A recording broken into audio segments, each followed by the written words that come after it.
Brain eating amoeba இதை வந்து நீங்கள் கேள்விப்பட்டிருப்பீங்க. கேரளாவில் வந்து நிறைய பரவிட்டு இருக்குது. இது என்ன செய்யணும் என்ன செய்யக்கூடாது அப்படிங்கிறத பற்றி நீங்கள் பார்க்கலாம். என்ன செய்யணும் அப்படின்னா, நம்ம சுத்தமான தண்ணி, குளோரினேட்டட் தண்ணியில் தான் வந்து நீச்சல் அடிக்கணும், குளிச்சுக்கணும். நீங்கள் வந்து மூக்கை வந்து கிளிப் பண்ணிக்கங்க ஸ்விம்மிங் போகிறப்போ. நான் ரொம்ப தேங்கி நின்றுருக்கிற தண்ணியெலாம் தயவு செஞ்சு நீச்சல் அடிக்காதீங்க. அன்ட்ரீட்டட் வாட்டரில் நீச்சல் அடிக்காதீங்க.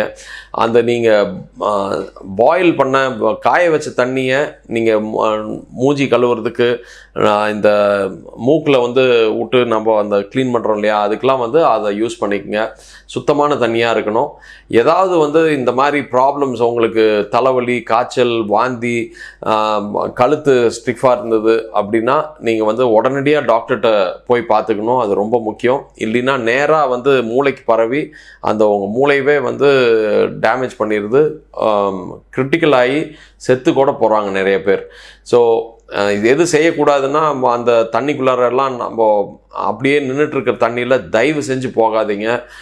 இது வந்து குட்டையாக இருக்கட்டும், குளமாக இருக்கட்டும், ஓடிட்டுருக்க தண்ணியாக இருந்தாலும் சரி, நின்றுட்டுருக்கிற தண்ணியில் எஸ்பெஷலி வேண்டாம்.